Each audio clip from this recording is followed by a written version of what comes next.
रिनी की सेवा अब असर दिखाने लगी थी। समर के हाथ पैर में अब थोड़ी हरकत होने लगी थी। बोलने का प्रयास भी वो करने लगे थे। रिनी के दादाजी समर का कामकाज संभालते थे। रिनी उसमें भी उनकी सहायता करती थी। समर के बीमार होने का फायदा अन्य व्यापारी उठाना चाहते थे, लेकिन दादाजी और रिनी के कारण वो संभव नहीं हो पाता था। तने की भी परीक्षाएं नज़दीक थी, इसलिए वो घर की परेशानियों से उसे दूर ही रखती थी। रिनी कपड़े तहाकर अपनी अलमारी में रख रही थी, तभी उसका मोबाइल बज उठा। रिनी ने देखा फोन विवान का था। उसने कॉल एक्सेप्ट की। हेलो विवान। हेलो रिनी, कैसी हो? मैं ठीक हूँ, लेकिन तुम्हारी चिंता है। तुम कब वापस आ रही हो? कैसी बात कर रहे हो विवान? मैं कैसे आ सकती हूँ? मुझ पर सारी जिम्मेदारियां हैं। तुम्हारी एक और जिम्मेदारी भी है, अपने पापा का सपना पूरा करना। विवान की ये बात सुनकर रिनी ने गहरी सांस ली, फिर बोली, देखो विवान, तुम्हें पता है पापा को नॉर्मल हालत में लाना ही इस वक्त मेरा एकमात्र उद्देश्य है। ये सुनकर विवान चुप हो गया। जब रिनी ने देखा कि विवान कुछ प्रतिक्रिया नहीं दे रहा है, तो उसकी बात पर वो बोली, विवान, मैं जानती हूँ तुम्हें मेरी बहुत परवाह है, इसीलिए तो तुम्हारे साथ जिंदगी का सफर तय करना चाहती हूँ। लेकिन तुम भी देख रहे हो ना कि कुदरत मेरे साथ कोई ना कोई खेल रचती रहती है। मुझे हमेशा समझौते करने पड़ते हैं। जानता हूँ रिनी, तुम फिर भी बहुत स्ट्रांग हो। तुम्हारी काम और रिश्तों के प्रति ईमानदारी ही मेरा दिल छू लेती है। मैं जानता हूँ तुमसे बेहतरीन हमसफर मुझे शायद ही मिल पाए। उसकी बात सुनकर रिनी ने मुस्कुराकर कहा, हाँ, लेकिन अभी हमारी प्राथमिकता हमारा कैरियर ही है। पहले सेटल तो हो जाए दोनों। विवान बोला, ओ यार, पता है वो तो। विवान कविता के बारे में पूछना चाहता था, लेकिन उसने महसूस किया कि उसकी बातों से रिनी का मूड हल्का फुल्का हो गया है, तो वो फिर से उसे खराब नहीं करना चाहता था। उसने पूछा, ओके, अंकल की हेल्प में कुछ प्रोसेस है? हाँ, पापा में इम्प्रूवमेंट है। मैं आज से उन्हें थोड़ा थोड़ा करके चलाऊंगी भी। गुड। और अपना भी ख्याल रखना। मेरा ख्याल तुम रखो, रिनी बोली। मैं? वो कैसे? वो भी हंसकर बोला, जैसे रखते हो, मैसेज कर करके पूछते रहते हो। खाना खा लो रिनी, अब तक सोई क्यों नहीं? लेट नाइट मत जगा करो, ज़्यादा स्ट्रेस मत लिया करो, वगैरह वगैरह। रिनी की बातें सुनकर वो हंसने लगा और बोला, लगता है आज रिनी मैडम का मूड पापा में इम्प्रूवमेंट देखकर बहुत अच्छा हो गया। रिनी उसकी बात सुनकर बोली, क्या करूं, अब बस एक पापा ही तो मेरे पास, माँ का तो कुछ पता ही नहीं। और ये कहते हुए फिर से रुआंसी हो गई। ओके ओके, अब तुम रोना नहीं। मुस्कुराती हुई मेरी रिनी बहुत प्यारी लगती है। तुम्हारी आवाज़ में ये खनक बहुत मिस की है मैंने। प्लीज़ रोना नहीं। उसकी बात सुनकर रिनी ने अपने आंसू रोक लिए और मुस्कुराकर बोली, तुम मेरे साथ हमेशा रहना विवान। हमेशा तुम्हारे साथ ही हूँ मैं, और रहूँगा भी, प्रॉमिस। तुम भी अपना ख्याल रखना। बाय, रिनी बोली। बाय कहकर विवान ने फ़ोन कट कर दिया। अपनी अलमारी ठीक करने के बाद रिनी रसोई में आ गई। दादी किसी बात पर तने पर नाराज हो रही थी। कुछ सुनता नहीं है लड़का, बस अपनी जिद। रिनी दादी को पीछे से दोनों कंधों से पकड़कर लाड जताते हुए बोली, क्या हुआ दादी, क्यों नाराज हो रही हैं आप? नाराज मैं नहीं हो रही हूँ, तेरा भाई खुद पता नहीं किस बात पर मुंह फुलाए है। दूध गर्म करके दिया, लेकिन यहीं बिना पिए वापस रखकर चला गया। पूछ रही हूँ तो बोलता भी नहीं है। अब मेरी बूढ़ी हड्डी में इतना दम नहीं है कि उसके पीछे पीछे घूमूं। तेरी माँ ने वैसे भी काम करने की आदत छुड़ा दी है मेरी। लाचार बनाकर खुद चली गई। दादी को भावुक होता देख रिनी ने स्थिति संभालने का प्रयास किया। चिंता क्यों करती हैं आप दादी? मम्मी नहीं तो क्या हुआ, उनकी ये बेटी आपकी हर मुश्किल हल करेगी। आप आराम करिए, तने से मैं बात करती हूँ। तो किसका किसका ध्यान रखेगी, क्या क्या करेगी? दादी परेशान होकर बोली, मैं अकेली कहाँ रखती हूँ? आप, दादू और तने, सबका साथ भी तो है। सब ठीक हो जाएगा। लाइए दूध मुझे दीजिए, पता करती हूँ आपके प्रिंस का मूड क्यों खराब है। दादी भी मुस्कुरा दी और उसे दूध का गिलास पकड़ा दिया।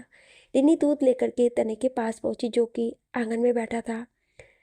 तने, क्या बात है? तुम दादी का कहना क्यों नहीं मान रहे हो? उन्हें क्यों सता रहे हो? जानते हो ना कि वो आजकल कितनी परेशान रहती है। चलो अब ये दूध पी लो। अपना ख्याल खुद रखना सीखो। अब तने ने उसकी तरफ गुस्से से देखा। हाँ, मैं तो अपना भी ख्याल खुद नहीं रख पाता हूँ, किसी काम का नहीं हूँ। उसे नाराज देख वो उसके पास बैठकर बोली, ऐसा किसने कहा? तुम तो बहुत समझदार हो। तो फिर आप लोग घर की समस्याओं में मेरा साथ क्यों नहीं लेना चाहते? दादू के साथ काम में मैं क्यों नहीं हाथ बटा सकता? आप सब मुझे दूध पीता बच्चा ही क्यों समझते हैं? तनय तनय झुंझलाकर बोला। ओ तो ये बात है। इन्हीं दूध की तरफ फिर तनय की तरफ देखकर मुस्कुराते बोली। वो अभी मुंह फेरे बैठा रहा। रीनी ने प्यार से उसका चेहरा अपनी ओर किया और बोली, कोई तुम्हें दूध पीता बच्चा नहीं समझता, बल्कि तुम पर तो बड़ी जिम्मेदारी है। प्लीज दी, आप अब अपनी बातों में मत बहलाओ मुझे। तनय बोला। अरे मैं क्यों बहलाऊंगी? तू बेटा है इस घर का। तुझे ही पापा का सारा काम देखना है, उनका सहारा बनना है। मैं तो आज हूँ, कल पराए घर चली जाऊंगी। तनय अब भी मुंह फुलाए ही बैठा था। तब रीनी बोली, देखो तनय, तुम्हारी अभी पढ़ाई पूरी नहीं हुई है, तुम्हें उस पर कंसंट्रेट करना है। अगर इस समय तुम घर की उलझनों में फंसोगे तो तुम्हारा भविष्य बिगड़ जाएगा। पापा को ये बिल्कुल भी अच्छा नहीं लगेगा और मम्मी को भी। ये कहते वो भावुक होने लगी और उसकी आंखों में आंसू आ गए। तो तने ने उसके आंसू पोंछे। सॉरी दी, मैं अब आपको और किसी को भी घर में गुस्सा नहीं करूँगा। तो फिर ये दूध पीकर दिखा। रीनी गिलास आगे बढ़ाते हुए बोली, दी, मम्मा कब आएंगी? कैसे आएंगी? आ तो जाएंगी ना? तनय ने पूछा तो रिनी गंभीर होकर बोली, तनय, मैं वहां गई थी जहाँ एक्सीडेंट हुआ था। सच तो यही है कि कुछ नहीं कह सकते। तुझे भी हिम्मत दिखाकर सच का सामना करते हुए नॉर्मल रहना है। अगर हम कमजोर पड़े तो हमारे बड़े भी टूट जाएंगे। नहीं दी, मैं अब अपना परिवार और नहीं टूटने दूंगा। That's like my strong brother. चल अभी फिनिश कर, मैं पापा को भी थोड़ा चलाने की कोशिश करती हूँ। तुम अपनी पढ़ाई करो जा करके। ओके दी। तने ने दूध का गिलास फौरन गटक लिया और अपने कमरे में चला गया। रिनी कमरे में ही समर को हाथ पकड़कर चलाने का प्रयास करने लगी। समर थोड़ा चले, उन्हें बहुत अच्छा लगा। कुछ कदम चलवा कर उसने समर को बैठा दिया। वो और चलना चाहते थे तो रिनी बोली, थोड़ा थोड़ा पापा, एकदम से जोर मत दीजिए। समर कुछ कहने का इशारा करने लगे तो रिनी ने उन्हें मोबाइल दिया। समर ने मैसेज करके कहा, मैं भी दुकान जाऊंगा। दुकान? अभी कैसे जा सकते हैं आप? रिनी बोली। समर ने टाइप किया, काम करना है मुझे। हाँ कर लीजिएगा, कोई मना नहीं करेगा, बस कुछ दिन और, फिर हम खुद ले जाएंगे आपको वहाँ। रिनी ने समझाया। समर ने फिर टाइप किया, अच्छा आंगन तक ही ले चलो। रिनी ने कुछ सोचा फिर बोली, अभी के लिए बहुत चल चुके हैं आप, शाम को ले चलूंगी। समर ने टाइप किया, जिद्दी लड़की। मैसेज पढ़कर रिनी हंस पड़ी और कमरे से निकल गई। समर के चेहरे पर भी हल्की मुस्कान थी। शाम को फिर वो उन्हें व्हील चेयर पर आंगन में ले आई। वहां उसने उन्हें चलने का अभ्यास कराया। वो समर को चलवा ही रही थी कि तभी वहां पुलिस आ गई। नमस्ते जी, समर वर्मा से मिलना है हमें। पुलिस को आया देख रिनी ने समर को वापस व्हील चेयर पर बैठाया और खुद उनसे बात करने दरवाजे पर गई। पापा तो बात नहीं कर पाएंगे, दादाजी भी अभी नहीं है, आप मुझे बताइए। जी, हम कविता वर्मा के बारे में बात करने आए हैं। जी। रिनी की आंखों में चमक आ गई। आइए बैठिए आप लोग। रिनी ने उन्हें आंगन में पड़ी खाट पर बैठने को कहा। नहीं, हम बैठेंगे नहीं, हम सिर्फ ये कहने आए कि हमें अब तक आपकी माता जी का बॉडी नहीं मिली है। बहुत तलाशने के बाद अब हमें कुछ उम्मीद नज़र नहीं आ रही है। हमें लगता है ये केस क्लोज कर देना चाहिए। उनकी बात सुनकर रिनी का चेहरा उतर गया और जोर से बोल पड़ी, क्या? कैसी बात कर रहे हैं आप लोग? फिर उसे याद आया कि समर वहीं है और सब सुन रहे हैं। वो पुलिस से दबी जुबान में बोली, कैसी बात कर रहे हैं आप लोग? बॉडी नहीं मिली मम्मी की? हमें तो होप है कि वो जीवित हो सकती हैं। देखिए रिनी जी, ये सब दिल को बहलाने वाली बातें हैं। आप समझने का प्रयास कीजिए, इतने खतरनाक एक्सीडेंट में कोई बचता नहीं है। पापा तो बचे हैं ना? रिनी ने तर्क किया। हाँ, वो इसलिए क्योंकि वो तुरंत रेस्क्यू कर लिए गए थे, लेकिन आपकी मम्मी डूब गई हैं। बॉडी बहकर कहीं और निकल गई होगी, इसलिए हमें नहीं मिली। फिर उस नदी में मगरमच्छ वगैरह भी होने की खबरें मिलती रहती हैं, तो हो सकता है कि। पुलिस की बात सुनकर रिनी भड़क गई और बोली, इंस्पेक्टर साहब प्लीज़। लेकिन पुलिस की बातें समर ने सुन ली थी और वो बुरी तरह कांप रहे थे। पुलिस ने उनकी यह हालत देखकर उस वक्त वहाँ से जाना ही ठीक समझा। हम अभी चलते हैं, आप अपने दादाजी को थाने भेज दीजिएगा कल सुबह। जी, कहकर रिनी समर को संभालने के लिए दौड़ी। उस समय पुलिस वहां से चली गई। रिनी समर को कमरे में ले जाने के लिए व्हील चेयर को पकड़ने चली तो समर ने सीधे हाथ से उसे झटक दिया। वो बहुत गुस्से में थे। पापा प्लीज नाराज मत होइए, रिनी बोली तो समर ने फिर उसे गुस्से से देखा और इशारे से उसके साथ जाने से इनकार कर दिया। रिनी दौड़कर दादी को बुलाने गई। उसने उन्हें सारी बात बताई। दादी भी बाहर आई और समर को चेयर पकड़कर कमरे में ले जाने को आगे बढ़ी तो समर ने उन्हें भी चेयर छूने से रोक दिया। ये क्या है समर, क्यों गुस्सा हो रहे हो? वो बेचारी भी क्या करती, तुम्हारी हालत ऐसी थी कि तुमसे सच नहीं बताया जा सकता था। दादी ने समझाने का प्रयास किया। रिनी वहीं जमीन पर घुटने के बल उसके नजदीक बैठ गई और भरे गले से बोली, पापा मुझसे मेरे जन्मदाता एक एक करके छूट गए, सिर्फ आप ही तो बचे। कहीं आपको भी ना खो दूं, इस डर से झूठ बोल दिया। समर शांत हो गए, लेकिन कुछ प्रतिक्रिया ना देकर गंभीर बने बैठे रहे। तब रिनी ने मोबाइल देते हुए कहा, प्लीज पापा कुछ तो कहिए। वो फिर भी कठोर बने रहे। तब रिनी फिर से बोली, प्लीज पापा मुझे माफ कर दीजिए। लेकिन समर सिर्फ रिनी से ही नहीं, घर के हर सदस्य से नाराज थे, क्योंकि सच तो उनसे सबने छुपाया था। जानकी जी ये समझ रही थी। वो भी बेटे के पास जाकर बोली, मैं भी तुमसे इस गलती की माफी मांगती हूँ। ये कहकर उन्होंने उसके आगे दोनों हाथ जोड़ दिए। जो देख समर से रहा नहीं गया। उसने एक हाथ से उनके जुड़े हाथों को अलग कर दिया और उनके हाथ पकड़कर फूट फूट कर रोने लगा। रिनी वहीं बैठी उसे ऐसा रोता देख खुद भी रोने लगी। समर ने इशारे से उसे भी नजदीक आने को कहा। उसने भी अपने पिता के गोद में सर रख दिया और तीनों कुछ देर ऐसे ही रोते रहे। थोड़ी देर बाद जब उनका मन हल्का हुआ तो समर ने इशारे से रिनी से अपना मोबाइल मांगा। उसने उन्हें मोबाइल दिए दिया। समर ने टाइप किया, तुम लोग निराश मत हो, मुझे विश्वास है कविता हमें छोड़कर कहीं नहीं गई है, वो वापस जरूर आएगी। रिनी ने उनके मैसेज को बोलकर पढ़ा। दादी और रिनी दोनों उसका विश्वास देखकर खुश हो गई। तब तक वहां दादाजी और तने भी आ पहुंचे। समर की बात सुनकर उन दोनों के मन में भी आशा जाग उठी।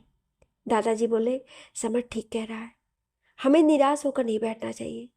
हमें बहू की तलाश अपने स्तर पर भी करनी चाहिए। हम जहां तक भी होगा वहां तक जाएंगे उसे तलाशने।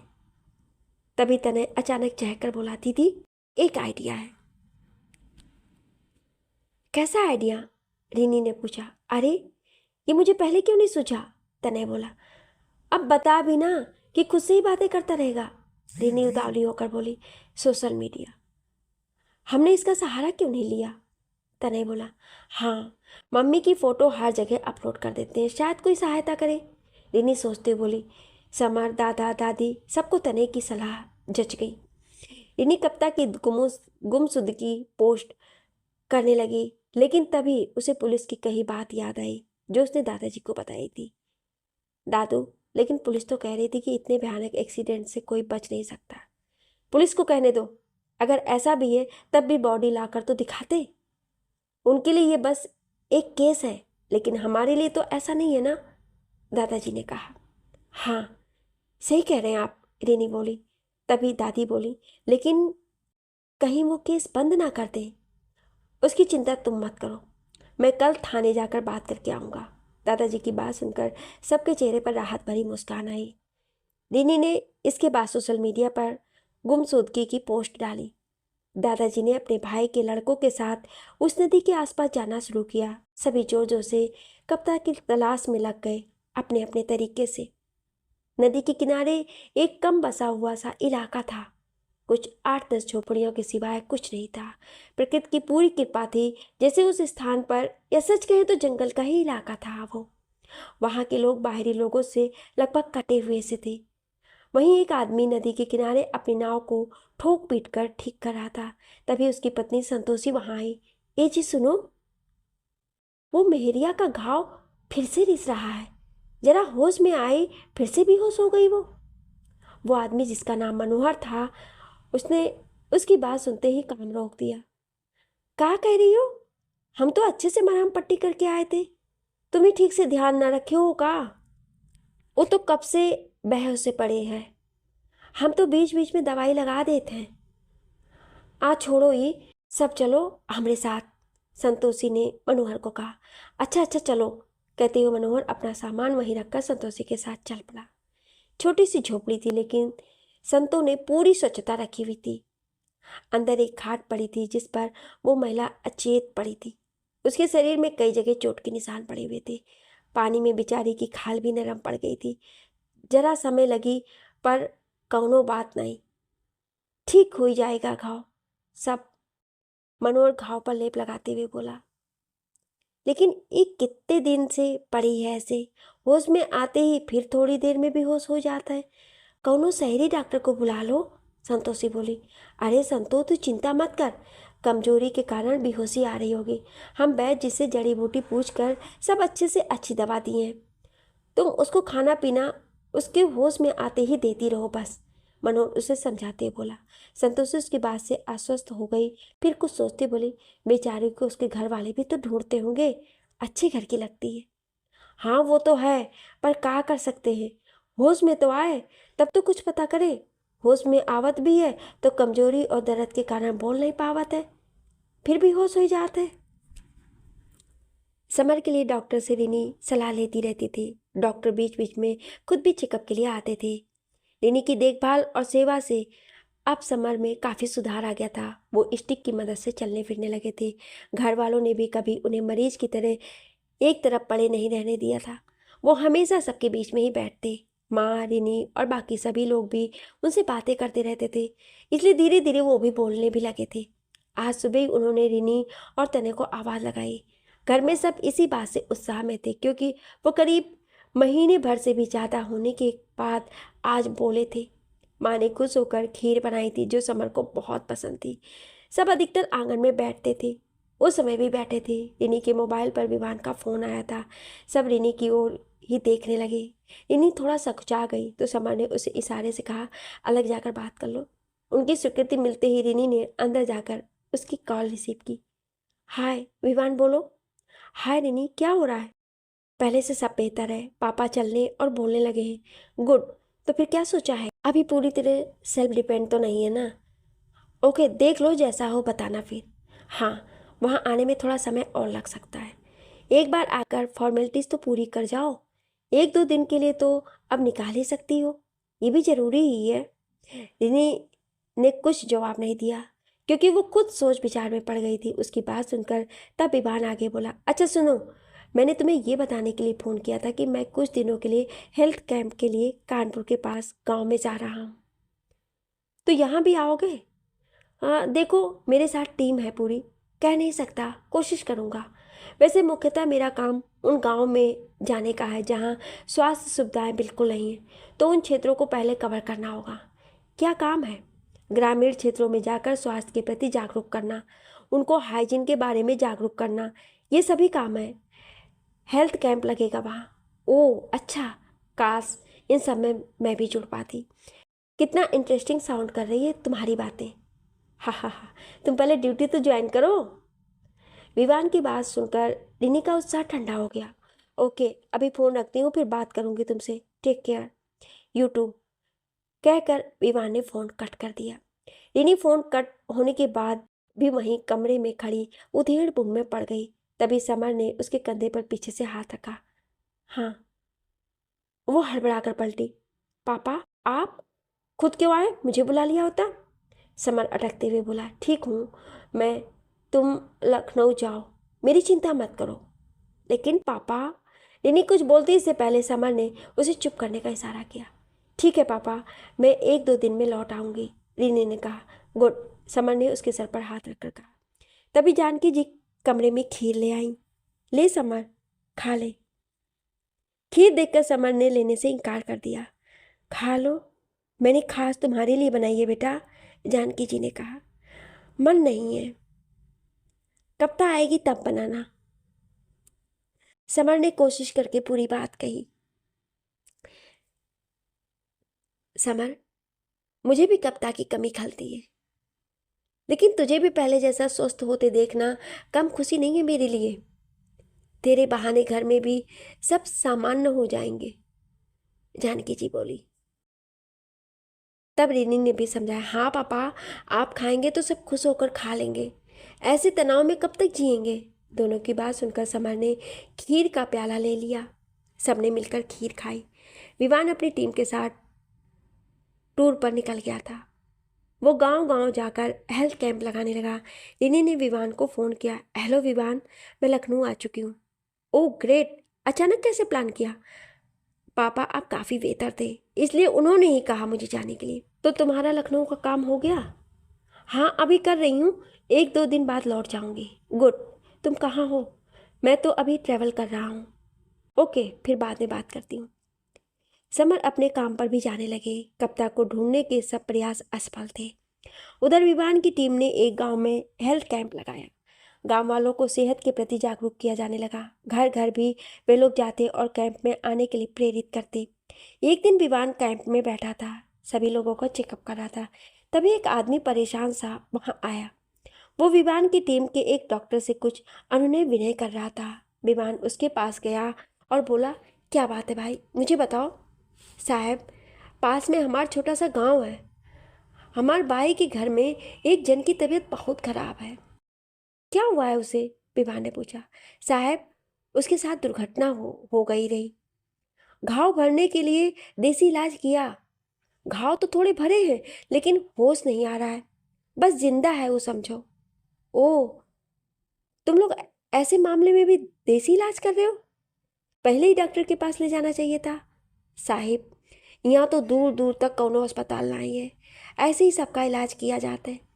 विवान को उस पर गुस्सा तो आया, लेकिन उसने उससे ज़्यादा बहस करना व्यर्थ समझा। उसने कहा, ठीक है डॉक्टर पूरब, आप चले जाएं उनके साथ, मैं यहाँ के पेशेंट देख लेता हूँ। ओके डॉक्टर विवान, कहकर डॉक्टर पूरब अपनी मेडिकल किट लेकर उसके साथ चले गए। वो आदमी उसे मनोहर और संतोषी के घर ले गया। वहां जाकर डॉक्टर उस घायल औरत की जांच करने लगे। इनकी हालत तो बहुत गंभीर है, ये कैसे हुआ सब? मनोहर और संतोषी ये सुनकर डर गए। कहा रहन तो से शहरी डॉक्टर को बुला लाओ, लेकिन नहीं, कौनो बात नहीं सुना तो उमार। संतोषी मनोहर पर गुस्सा होने लगी। मनोहर भी डरा हुआ था, गलती हुई गई, कहा करते, आज तक तो ऐसा कभी हुआ नहीं कि वैद्य जी की दवाई काम ना करे। तब डॉक्टर पूरा बोले, हुआ क्या इन्हें, ये बताइए पहले कि इनकी ऐसी हालत क्यों हुई है? ये तो कोई गंभीर एक्सीडेंटल केस लग रहा है। साहेब, ई मेहरिया हमका नदी किनारे पड़ी मिली रही, घायल हालत में। हम एक एक खूब सेवा कर रहे, तब तो ई और बुरी हालत में रही, जगह जगह से घाव रिसत रहे। मनोहर घबराते हुए बताने लगा सब कुछ, जिसे सुनकर डॉक्टर पूरा बोले, हाँ हालत तो अभी भी ठीक नहीं है। हाँ, ऊपर के गांव जरूर थोड़े ठीक है। 1 मिनट, अभी बताता हूँ मैं आपको क्या करना है। फिर उन्होंने भी विमान को कॉल किया और सारी बात बताई। सब कुछ सुनकर विमान ने पहले तो उसे वहीं इमरजेंसी उपचार करने को कहा, लेकिन वो बोल ही रहा था कि उसके दिमाग में कप्ता का एक्सीडेंट वाली बात आई। उसके दिल और दिमाग दोनों इशारा कर रहे थे कि हो ना हो ये कविता हो सकती है। उसने डॉक्टर पूरब से कहा, 1 मिनट डॉक्टर, आप उस आदमी से पूछो उसे ये औरत कब मिली। डॉक्टर पूरब ने मनोहर से पूछा, तुम्हें ये मैडम कब मिली थी? यही कोई महीना सवा महीना हो रहा होगा, मनोहर याद करने का प्रयास करते हुए बोला। डॉक्टर पूरब ने उसकी बात विवान तक पहुंचाई। अब तो विवान का विश्वास और मजबूत होने लगा। उसने डॉक्टर पूरब से कहा, डॉक्टर आप वहीं रुकिए, मैं भी आ रहा हूँ। लेकिन क्यों? मैं मैनेज कर लूँगा, मैं आ रहा हूँ, आप सिर्फ इंतज़ार करिए, तब तक उन्हें इंजेक्शन दे दीजिए, विवान ने कहा। विवान अपना काम दूसरे डॉक्टर को समझाकर वहां से फौरन निकला। रास्ते पर वो भगवान से मनाता रहा कि जैसा अंदेशा उसे हो रहा है वैसा ही हो। मनोहर के घर के पास पहुंचते ही लगभग भागता हुआ सा वो उसके घर के अंदर पहुंचा। घर के अंदर पहुंचकर वहां लेटी महिला को जैसे ही उसने देखा, उसने अपनी आंखें बंद कर ली, अपने दिल पर हाथ रखा और लगभग चिल्लाते हुए बोला, oh God, oh God, oh God, you are great. ये डॉक्टर पूरब उसका ये व्यवहार देखकर कुछ समझ नहीं पा रहे थे। क्या हुआ डॉक्टर विवान, आप अचानक ऐसे क्यों आ गए? मुझे कुछ समझ में नहीं आ रहा है। सब समझाता हूँ, पहले आप बताओ इनकी हेल्थ रिपोर्ट मुझे, विवान ने हड़बड़ी दिखाते हुए पूछा। उसके चेहरे पे खुशी और घबराहट दोनों थी। डॉक्टर पूरब उसके चेहरे को पढ़ने का प्रयास भी कर रहे थे और उस औरत की स्थिति से अवगत भी कराते जा रहे थे। डॉक्टर विवान, इनको तुरंत हॉस्पिटल ले जाने की जरूरत है। ओके, बाहर एम्बुलेंस खड़ी है, हम इन्हें कानपुर के सिटी हॉस्पिटल में ले चलते हैं, विवान बोला। और फिर उसने मनोहर और संतोषी को देखकर कहा, वैसे ये इतने दिन से सरवाइव कर रही हैं तो इसका मतलब है कि इनके ठीक होने की अच्छे चांसेस हैं। संतोषी और मनोहर उसके बोलने के ढंग से उसकी बात समझ नहीं पाते हैं और कुछ प्रतिक्रिया दिए बिना उसका मुंह देखते रहते हैं। विवान समझ जाता है और उनसे पूछता है, ये इतने दिनों से आपके पास है, होश में आई तो होंगी कभी कि नहीं? तब मनोहर बोला, हाँ आई थी होश में, कमजोरी है शायद, दर्द भी तो है, इसलिए शायद फिर भी होश हो गई। कितनी बार होश आया? विवान ने पूछा। आती है होश माँ, रोज की लगभग, संतोषी बोली। ये सुनकर विवान के चेहरे पे चमक आ गई। कुछ बताया इन्होंने अपने बारे में? नहीं, बस रिनी, तना तना, कुछ कुछ नाम लेती रही, संतोषी ने बताया। सुनकर विवान बोला, ठीक है। वो डॉक्टर पूरब से बोला, मुझे पूरी उम्मीद है ये ठीक हो जाएंगी, कोई खास इंटरनल इंजरी नहीं हुई है लगता है। तब डॉक्टर पूरब ने उसे टोका, ये बिना टेस्ट के कहना ठीक नहीं होगा। हाँ वो बात ठीक है, मैं सिर्फ उम्मीद कितनी है ये देख रहा हूँ। आप एक डॉक्टर की तरह देख रहे हैं और मैं आपकी कोई लगती है क्या ये? डॉक्टर पूरब ने अपने मन में उठ रहे प्रश्न को पूछ ही लिया। विवान ने जवाब दिया, हाँ ये मेरी दोस्त डॉक्टर रिनी की मम्मी है, मिसेस कविता वर्मा, कुछ समय से लापता थी। ये और अंकल लखनऊ से लौटते समय दुर्घटनाग्रस्त हो गए थे। रिनी के पिता मिल गए थे लेकिन इनके परिवार वालों ने इन्हें बहुत तलाशा, फिर भी निराशा ही हाथ लगी थी। ये सुनकर डॉक्टर पूरा भी रोमांचित हो उठे। फिर तो ये बड़ा विचित्र संयोग है कि आपको यहाँ आना पड़ा और इस तरह ये आपके सामने है। भगवान भी अपनी प्रेजेंस इंसान को जाहिर करते रहते हैं इस तरह की घटनाओं से। उसकी बात सुनकर विमान मुस्कुरा दिया। तब तक कप्तान को एम्बुलेंस में पहुंचा दिया गया था। एम्बुलेंस में बैठने के पहले विमान ने मनोहर संतोषी को धन्यवाद दिया। आपने बहुत नेकी का काम किया है, आपका बहुत आभार। कैसी बात कर रहे हैं डॉक्टर साहब, ये तो हर इंसान का फर्ज होता है, दूसरे इंसान की सहायता करना। मनोहर बोला, हाँ आपकी सोच बहुत अच्छी है, लेकिन अब किसी ऐसी परिस्थिति आए तो पहले पुलिस को सूचित कीजिएगा और उनकी सहायता से हॉस्पिटल पहुंच जाइएगा। हो सकता है आपकी नीयत तो अच्छी हो लेकिन सही इलाज ना मिलने से इनकी जान भी जा सकती थी।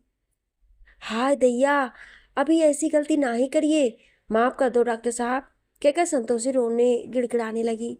तो विवान ने उसे कहा, अरे नहीं नहीं, आप परेशान मत होइए, मैं सिर्फ समझा रहा हूँ कि ऐसे तो आप अच्छाई करके भी मुसीबत में पड़ सकते थे। आप तो बहुत अच्छे लोग हैं, आपका मुझ पर हमेशा आभार रहेगा। डॉक्टर साहब, अगर आप बुरा ना माने तो हम को अस्पताल ले चलो, हम दीदी के घर वालों से माफ़ी मांगा, संतोषी बोली। विवान ने कहा, आप बेकार में परेशान मत हो, अगर जरूरत पड़ी तो बुलवा लेंगे। हाँ पुलिस पूछताछ करे आपसे तो आप लोग घबराना मत, उनको जो सच है वो बता देना, कुछ नहीं होगा। जी डॉक्टर साहब, वे दोनों बोले। विमान एम्बुलेंस में बैठकर वहां से निकल गया। डॉक्टर पूरब कैंप की ओर चले गए और विमान हॉस्पिटल के लिए निकल गया। रास्ते में उसने रिनी को कॉल किया। हेलो रिनी, तुम्हें एक बहुत अच्छी खबर देनी है। हाँ बताओ विमान, किस बात से इतनी खुश हो? आंटी का पता चल गया। क्या? रिनी को अपने कानों पर विश्वास नहीं हुआ। वो विमान से बोली, जो मैंने अभी सुना क्या वो सच है? तुम मजाक तो नहीं कर रहे हो विमान? अरे यार, मैं ऐसे मामले में मजाक कर सकता हूँ क्या? विवान ने कहा। रिनी तो वहीं खड़ी पगलाने लगी खुशी के मारे। वो आसपास देखकर ढूंढने लगी कि किससे अपनी खुशी साझा करे। तभी विवान बोला, अच्छा रुको, मैं तुम्हें वीडियो कॉल करता हूँ। विवान ने वीडियो कॉल के जरिए कप्तान को दिखाया, जिसे देखकर रिनी भावुक हो गई। विवान, मम्मा, ऐसे कैसे? तब विवान बोला, रिनी तुम भूल रही हो कि आंटी का एक्सीडेंट हुआ था, 1 सवा महीने से उन्हें प्रॉपर इलाज भी नहीं मिला है। अच्छा छोड़ो, तुम ऐसा करो, तुरंत वहाँ से कानपुर आ जाओ। मैं इन्हें वहीं सिटी हॉस्पिटल ले जा रहा हूँ, वहीं सारी बात बताऊंगा। ओके ओके, मैं बस निकलती हूँ तुरंत, तुम मम्मा का ध्यान रखो, कहकर रिनी ने फ़ोन काटा। वहाँ उसकी सहेली मुक्ति आ पहुंची। रिनी को देखकर वो समझ गई कि जरूर कुछ हुआ है। क्या हुआ रिनी, सब ठीक तो है? रिनी की आंखों में आंसू और चेहरे पर खुशी दोनों थे। मुक्ति को दोनों बाजू से पकड़कर रिनी बोली, मुक्ति तुझे पता है, आज चमत्कार हो गया, मेरा खोया खजाना मिल गया मुझे। मुक्ति को कुछ समझ में नहीं आया। क्या कहना चाह रही है तू, ठीक से बता। तब रिनी खुद पर काबू करते बोली, मुक्ति मम्मा मिल गई, विवान ने उन्हें ढूंढ निकाला। मुक्ति भी ये सुनकर चौंक गई। क्या, ये तो तूने बहुत खुशी की खबर सुनाई, कहाँ है वो अभी? वो विवान के साथ एम्बुलेंस में थी, उन्हें कानपुर के सिटी हॉस्पिटल ले जा रहे हैं। हॉस्पिटल मतलब वो अभी ठीक नहीं है? मुक्ति बोली तो रिनी को भी चिंता हुई, कहीं मम्मा की हालत ज्यादा खराब तो नहीं। रिनी को घबराते देख मुक्ति ने उसे टोका, अरे बिना जाने पूरी बात कुछ भी मत सोच, तुझे कानपुर जाना चाहिए। तब रिनी बोली, हाँ लेकिन उससे पहले घर में सबको बता दूं। हाँ कॉल करो उन्हें, मुक्ति ने कहा। रिनी ने घर पर कॉल लगाई, जिसे तने ने उठाया। उसने उसे सारी बात बताई। वो भी खुशी के मारे चिल्लाने लगा, दादी दादू पापा, अरे सब लोग कहाँ हो, देखो दीदी क्या कह रही हैं। रिनी भी उसको इस तरह चिल्लाते हुए सुनकर हंसने लगी। सब लोग वहां आ गए। तने बोला, पापा दादी मम्मी मिल गई। ये सुनते ही सब चौंक गए। सबके मुंह से एक साथ निकला, क्या? तने बोला, हाँ ये लीजिए दीदी से बात कीजिए, कहकर उसने स्पीकर ऑन कर दिया। उसके बाद तो रिनी पर सबने सवालों की झड़ी लगा दी। इस पर रिनी बोली, अरे अरे रुको, मेरी बात सुनो आप लोग, मुझे अभी ज़्यादा कुछ नहीं पता है। वो मुझे नहीं, विवान को एक गांव में मिली है, उनकी हालत ठीक नहीं थी, इलाज के लिए उन्हें वो कानपुर ले जा रहा है, मैं भी वहीं जा रही हूँ। ये सुनकर समर ने भी वहां पहुंचने को कहा तो रिनी ने सोचा किसी को भी इस समय मना करने से कोई फायदा नहीं है, कोई मानेगा नहीं, इसलिए उसने कहा ठीक है आप लोग भी पहुंचिए। विवान ने कविता को हॉस्पिटल में भर्ती करवाया, वहां के डॉक्टर से बात की और कविता के साथ हुए हादसे के बारे में बताया। कविता के मेडिकल टेस्ट शुरू हो गए। कुछ देर में समर अपने माता पिता और तने के साथ वहां पहुंचे। विवान को वहीं इंतजार करता देखकर समर ने पूछा, कविता कहाँ है? अभी उनके जरूरी टेस्ट हो रहे ठीक तरह से इस वक्त, मुझे भी उनका हाल पता नहीं है, विवान ने कहा। समर के पिताजी बोले, लेकिन बेटा तुम्हें कविता कहाँ मिली, सब कुछ विस्तार से बताओ। विवान ने उन्हें सारी घटना विस्तार से बताई। सब कुछ सुनकर समर ने कहा, विवान हम तुम्हारे आभारी हो गए हैं हमेशा के लिए। ये सुनकर विवान ने कहा, आप कैसी बातें कर रहे हैं, ये तो मेरा फर्ज था, मैं क्या, मेरी जगह कोई भी होता तो यही करता। नहीं बेटा, तुम वाकई हमारे लिए तो भगवान बनकर आए हो, जानकी जी बोली। अगर आपका यही सोचना है तो फिर मैं नहीं, वे दोनों भोले भाले ग्रामीण मनोहर और संतोषी ही आपके लिए भगवान बनकर आए हैं। उन्होंने कप्ता जी का निस्वार्थ भाव से सेवा की, वरना वो शायद आज हमारे सामने ना होती। विवान ने कहा, तुम ठीक कह रहे हो, हम कप्ता के ठीक होने के बाद उनसे मिलकर उनका आभार जताने जरूर चाहेंगे, जानकी जी ने कहा। वे लोग बात कर ही रहे होते हैं कि तभी डॉक्टर वहां आ जाते हैं। कप्ता जी का चेकअप हो गया, 2 रिपोर्ट आनी बाकी है। अब तक की जो भी रिपोर्ट्स आई हैं उनके अनुसार कप्ता जी जल्दी रिकवर कर लेंगी। आवश्यक दवाइयाँ भी उन्हें दे दी गई हैं। मुझे लगता है आप लोगों को परेशान होने की जरूरत नहीं है। डॉक्टर की बात सुनकर सब बहुत खुश हो जाते हैं। डॉक्टर आपका बहुत धन्यवाद। क्या हम उनसे मिल सकते हैं अब? विवान ने पूछा। हाँ हाँ क्यों नहीं, अभी तो उन पर दवाई का असर है, लेकिन वो कभी भी होश में आ सकती हैं, ये कहकर डॉक्टर चले गए। डॉक्टर के जाने के बाद वह लोग उस कमरे में गए जहाँ कविता भर्ती थी। कमरे में पहुंचते ही कविता को देख उनकी आंखों से खुशी के आंसू बहने लगे। वो आंखें बंद करके लेटी थी। कई जगहों पर चोट लगी थी उसे, इसलिए पट्टी बंधी थी। उसे दवाइयां भी चढ़ाई जा रही थी। इस हाल में उसे देखना समर से बर्दाश्त नहीं हो रहा था। विवान समर की मनाई स्थिति को समझ रहा था। उसने समर के कंधे को धीरे से दबाया और कहा, अब तो सब ठीक हो रहा है, उन्होंने तो इससे कहीं ज्यादा सहा है। उसकी बात सुनकर समर ने गहरी सांस भरकर कहा, हाँ बेटा तुम ठीक कह रहे हो, मेरी कप्ता ने बहुत कुछ सहा है, नियति ने उसे बहुत दुख दिए हैं, लेकिन देखना अब मैं उसके पास किसी भी दुख को फटकने भी नहीं दूंगा।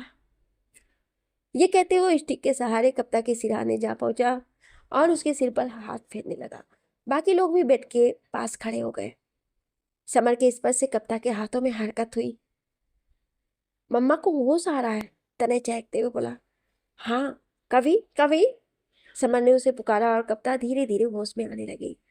उसने अपनी आंखों को खोला। उसे पहले तो धुंधला धुंधला सा दिखा, फिर सब साफ नजर आने लगा। अपने चारों ओर सबको देख उसका भी चेहरा खुशी से खिल गया। उसे पेन किलर दी जा चुकी थी, इसलिए उसे इस बार होश में आने पर दर्द भी नहीं हुआ था और ताकत की दवाइयां भी अब उसके शरीर में पहुंच चुकी थी। समर ने उसे पूछा, कैसी हो कप्ता? ठीक हूँ मैं, वो भी आहिस्ता से बोली। कोई नहीं बहू, तू अभी कमजोर है, घर चल, अच्छे से खाना बनाकर तुझे खिलाऊंगी। देखना जल्दी ही तू पहले की तरह तंदुरुस्त हो जाएगी। जानकी जी की बात सुनकर कप्तान ने मुस्कुरा के सर हिलाया। तने भी अपनी माँ का हाथ थाम उसे प्यार करने लगा। मम्मा, अब कभी छोड़कर मत जाना, मैं आपके बिना नहीं रह सकता। उसे रोता देख कप्तान ने उसके आंसू पोंछे और प्यार से बोली, इतना बड़ा हो गया है फिर भी रोता है? नहीं मम्मा, मैं आपका बच्चा ही हूँ, मुझे नहीं बड़ा बनना। तनय माँ से लाड में आकर बोला। तभी कप्ता का ध्यान गया कि वहां रिनी नहीं है। उसने पूछा, रिनी कहाँ है? वो भी पहुंचती होगी, विवान ने कहा। तो कप्ता ने पूछा, विवान यहाँ कैसे? उसकी बात सुनकर पापा जी ने कहा, बेटा आज तो विवान की वजह से ही हम सबके बीच में हो। ये कहकर उन्होंने सारी पिछली बातें उसे बताई। सुनकर कप्ता बोली, इतना कुछ घट गया, इतने दिन बीत गए, सबने कितने कष्ट सहे मेरे बिना।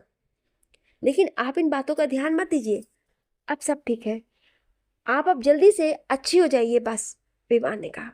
रिनी हॉस्पिटल पहुंच चुकी थी। वो भी बड़ी बेसब्री से तेज कदमों से चलकर कविता के कमरे में आई।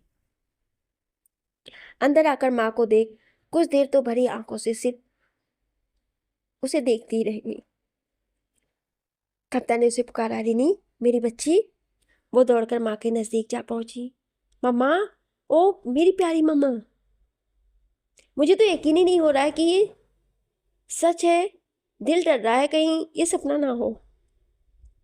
तभी समर ने उत्साहित होकर कहा, नहीं रिनी, ये सच है, हमारी कविता लौट आई है। समर की बात सुनकर कविता और रिनी दोनों मुस्कुरा दी। कविता उसे प्यार से सहलाने लगी। कुछ देर सब बातें करते रहे। बातों बातों में रिनी ने कहा, अब हमारा परिवार पूरा हो गया है, अब हम कभी जुदा नहीं होंगे। तब समर ने विवान को देखकर कहा, नहीं, अभी पूरा नहीं है हमारा परिवार, अभी तो किसी का जुड़ना बाकी है हमारे परिवार में। क्यों, मैं ठीक कह रहा हूं ना? कभी कप्ता ने भी मूक सहमति दी। रिनी और विवान समझ गए थे कि समर क्या कहना चाहते हैं। रिनी शर्मा गई, फिर बात बदलते बोली, दादी दादू, आपने एक बात नोटिस की? क्या? यही कि पापा पूरी तरह से साफ बोल रहे हैं। उसकी बात सुनकर समर ने भी अपने अंदर आए परिवर्तन पर ध्यान दिया। हाँ, ये तो सही बात है, समर ने कहा। सदमे से आपकी आवाज गई थी, ये भी एक झटका ही है आपके लिए, इसलिए आपकी आवाज में ये बदलाव आया, विवान ने कहा। कुछ दिनों तक कप्ता का वहीं इलाज चला, फिर वो सब गांव लौट गए। धीरे धीरे सब नियमित दिनचर्या चलने लगी। रिनी ने भी अपनी ड्यूटी ज्वाइन कर ली थी। बीच बीच में वो गाँव आती रहती थी। एक बार जब वो गाँव आई हुई थी, तब समर और कप्ता ने उसे अपने कमरे में बुलाया। रिनी, हम तुमसे कुछ पूछना चाहते हैं। जी पूछिए। तुम विवान को पसंद करती हो ना? ये सुनकर रिनी ने अपनी नजरें झुका ली। देखो बेटा, हमें तुम्हारी शादी तो करनी ही है, इसलिए जिसे तुम पसंद करती हो उससे ही कर देंगे। हम तो उसी में खुश हैं जिसमें तुम्हारी खुशी हो, समर ने कहा। मम्मी पापा, ये सच है कि मुझे विवान पसंद है, लेकिन ये भी सच है कि पहले मुझे अपने सपने पूरे करने हैं, रिनी ने कहा। सपने? कैसे सपने? कविता ने पूछा। मैं यहाँ गांव में एक अस्पताल खोलना चाहती हूँ, रिनी बोली। लेकिन बेटा उसमें तो वक्त लगेगा, तब तक कुंवारी तो नहीं बैठा सकते ना हम, कविता बोली। लेकिन अभी तो मैंने अपने प्रोफेशन की शुरुआत ही की है, थोड़ा टाइम तो दीजिए, रिनी बोली। हमें कोई जल्दी नहीं है बेटा, लेकिन तुम्हारा और विवान का रिश्ता तो तय कर सकते हैं ना, फिर शादी चाहे बाद में करना। उसके घर वालों से मिलकर उनका विचार तुम्हारे बारे में क्या है वो भी तो जान ले हम, कविता ने कहा। रिनी ने उन्हें बताया कि विवान के माता पिता कुछ समय पहले उसके बड़े भाई के साथ रहने लंदन चले गए। विवान विदेश में नहीं बसना चाहता है, वो अपने देश में रहकर काम करना चाहता है। विशेषता उसका सपना ग्रामीण इलाके में चिकित्सा के क्षेत्र में काम करना है। ये जानकर समर बोले, ये तो और भी अच्छा है, तुम्हारा और उसका सपना एक ही है। तुम दोनों आगे चलकर एक अस्पताल खोलो किसी गांव में। जी, रिनी ने ना समझने का अनुभव करते हुए पूछा, जबकि उसकी खुद की ही यही इच्छा थी। विवान और वो दोनों की सोच और सपना दोनों एक ही है, इसलिए उन दोनों ने एक दूसरे को हमसफर चुना था। समर ने रिनी को समझाते हुए कहा, देखो बेटा, इस गांव में भी लोगों को इलाज के लिए आज भी शहर में ही जाना पड़ता है। अगर यहाँ अस्पताल खुलेगा तो इसी गांव के ही नहीं बल्कि आसपास के अन्य गांव के लोगों को भी इतनी दूर शहर नहीं जाना पड़ेगा। वो भी यहाँ आकर सुविधा का लाभ उठा सकेंगे। और ये सब तेरे अकेले के लिए तो मुमकिन नहीं है, साथ तो चाहिए ना। वो साथ विवान से बेहतर किसका हो सकता है। समर की बात सुनकर रिनी इतनी उत्साहित हो गई कि खुशी से उछल पड़ी। ओ पापा, यू आर ग्रेट, आपने तो मेरे दिल की बात कह दी। समर और कविता एक साथ बोले, क्या मतलब? अपने दिल की बात जुबान पर लाने से रिनी को ऐसा लगा जैसे कि उसकी चोरी पकड़ी गई हो। वो झेप के बोली, असल में पापा, मैं भी यही चाहती थी, लेकिन इतना सब तो आगे तक का मैंने भी नहीं सोचा था। कविता उसका कान पकड़ते बोली, तो हमसे बताने में कुछ जा रहा था तेरा? हमें बताती अपनी इच्छा तो क्या हम नहीं समझते? रिनी दर्द से कराते बोली, सॉरी मम्मा, सॉरी सॉरी। हम तो खुशी होंगे, तेरे पापा तो तुझे खुद से दूर भेजने के ख्याल से भी डरते हैं। यहाँ काम करोगी तो हमारी आंखों के सामने तो रहोगी तुम। कप्तान ने रिनी का कान छोड़कर उसे प्यार से देखते हुए कहा, नहीं बेटा, तेरी खुशियां और उज्जवल भविष्य के आगे मैं कभी नहीं आऊंगा। तुझे जब भी जीवन में अपने भले के लिए अगर मुझसे दूर भी जाना पड़े तो हिचकिचाना मत। तुम कहीं भी चली जाओ, लेकिन रहोगी मेरे दिल के सबसे करीब ही।